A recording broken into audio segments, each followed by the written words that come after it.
through the facilities that we have here is certainly very, very interesting. And we would certainly like to take advantage. My colleague here is already talking about sending the students here for training for short-term courses and also for perhaps medium-term courses.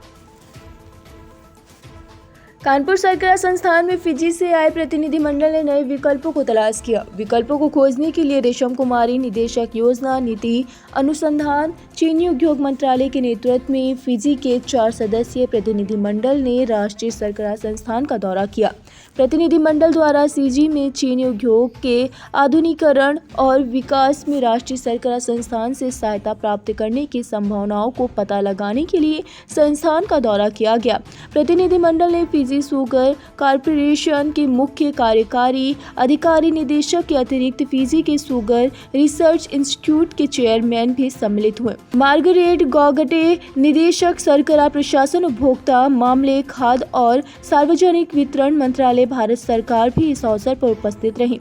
उन्होंने प्रतिनिधि मंडल को दोनों देशों के बीच द्विपक्षीय संबंधों को देखते हुए हर संभव समर्थन का भी आश्वासन दिया। डॉक्टर सीमा परोहा ने फिजी से आए हुए प्रतिनिधि मंडल का आभार व्यक्त किया। आज फिजी शुगर इंडस्ट्री का एक जो है प्रतिनिधि मंडल राष्ट्रीय सरकरा संस्थान कानपुर आया था। फिजी का जो प्रतिनिधि मंडल आया था वो ये जानना चाहता था कि राष्ट्रीय शर्करा संस्था की क्या गतिविधियां हैं, हम किन क्षेत्रों में काम कर रहे हैं और किस प्रकार से राष्ट्रीय शर्करा संस्था फिजी शुगर कॉरपोरेशन की और फिजी में जो चीनी उद्योग है उसकी जो है सहायता कर सकता है। फिजी में चीनी उद्योग की अपनी समस्याएं हैं, वहाँ पे फार्म की प्रोडक्टिविटी भी कम है और चीनी मिलों की प्रोडक्टिविटी जो है वो भी कम है और इसके साथ ही साथ वहाँ पे कोई डाइवर्सिफिकेशन या बाई प्रोडक्ट का यूटिलाइजेशन नहीं होता। वो जो चीनी बनाते हैं वो रॉ शुगर बनाते हैं, लेकिन जब रॉ शुगर बनाते हैं तो फैक्ट्री की अगर एफिशिएंसी की बात करें तो वो तुलनात्मक रूप से बहुत कम है। तो हम लोगों ने 3 मुख्य बिंदुओं पे बात की कि एक तो वहाँ पे प्रशिक्षित मानव शक्ति होनी चाहिए और उस प्रशिक्षित मानव शक्ति को देने के लिए राष्ट्रीय शर्करा संस्थान किस प्रकार से उनकी मदद कर सकता है। दूसरा ये है कि उनकी जो चीनी मिलें हैं उनका मॉडर्नाइजेशन करने के लिए, उनकी एफिशिएंसी बढ़ाने के लिए हम किस प्रकार से उनकी मदद कर सकते हैं।